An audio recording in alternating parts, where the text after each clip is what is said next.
پتا چلے یہ کسی ملک کی فوج آ رہی ہے تو ایران کے پرچم میں سیاہی نہیں، افغانستان کے پرچم میں بھی سیاہی نہیں، اور لشکر خراسان سے آ رہا ہے اور آ بھی عاشورہ کے دن رہا ہے۔ اب مجھے نہیں پتا یہ نشانی مجھے یہاں پڑھنی تھی کہ نہیں پڑھنی تھی، پھر مجھے پتا چل گیا یہ کسی ملک کی فوج نہیں آ رہی، حسین کے ماتمی جلوس آ رہے ہوں۔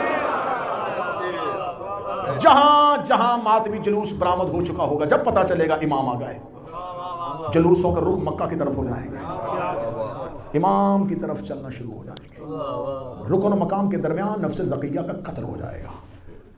امام مکہ میں قیام کریں گے، قیام کرنے کے بعد امام اپنا رخ کریں گے مدینہ کی طرف، مدینہ سے جا کے امام اپنے انتقام کا آغاز کریں گے۔ اب یہاں سے کچھ لوگوں کو قبروں سے نکالیں گے۔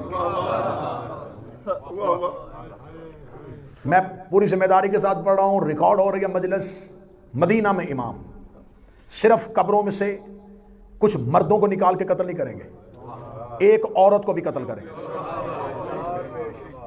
اس عورت پہ الزام علی کی دشمنی کی وجہ سے نہیں کریں گے، اس کے اوپر ایک اور الزام ہے، وہ الزام بہت بڑا ہے جو تاریخ نے چھپایا ہوا ہے۔ رسالت مآب کی زوجہ جناب ماریہ قبطیہ، ان کے ہاں جب حضرت ابراہیم کی ولادت ہوئی تھی تو رسول کے گھر سے ایک عورت نے جناب ماریہ قبطیہ پہ یہ الزام لگایا تھا کہ یہ بیٹا رسول کا نہیں ہے، اور اسلام یہ کہتا ہے کہ پاک دامن عورت پر تہمت لگانا کبائر گناہوں میں سے ہے، کبیرہ گناہوں میں سے ہے۔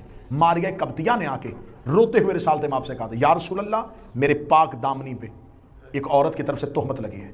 امام فرمایا ماریہ خاموش ہو جا، تیری اس تہمت کا جواب میرا آخری بیٹا دے گا۔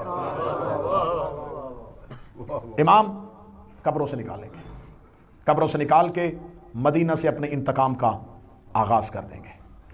بیت اللہ کو گرایا جائے گا۔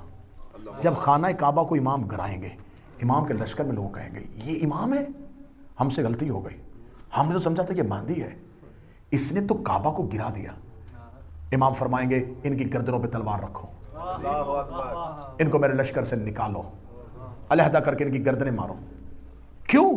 امام کے ہوتے ہوئے اینٹوں کے مکان کا احترام کر رہے ہیں۔ یہ وجہ احترام ہے امام کی وجہ سے۔ حکمت کیا ہے کہ خانہ کعبہ کی بنیادیں وہاں پہ نہیں ہیں جہاں پہ ابراہیم نے رکھی تھی۔ مولا خانہ کعبہ کی تعمیر وہاں سے شروع کریں گے جہاں سے حضرت ابراہیم نے دیواروں کو رکھا۔ مسجد نبوی کو گرائیں گے کیونکہ مسجد نبوی بھی اپنے مقام پہ نہیں ہے۔ حجر اسود کو دوبارہ نصب کریں گے، رکن اور مقام کی حدود کا دوبارہ تعین کریں گے۔ تعین کرنے کے بعد مکہ اور مدینہ سے امام، مکہ میں امام کی حکومت قائم ہو چکی ہوگی، مدینہ سے انتقام کا آغاز ہو چکا ہوگا۔ اب امام کی طرف سے حکم ہوگا کہ زمین سے ہر مظلوم کو اٹھایا جائے تاکہ وہ ہر ظالم سے بدلہ لے، ہر مقتول کو اٹھایا جائے تاکہ وہ اپنے قاتل سے بدلہ لے، کیونکہ اللہ کا حکم ہے کہ قصاص زمین پر ہوگا، معاشر میں نہیں۔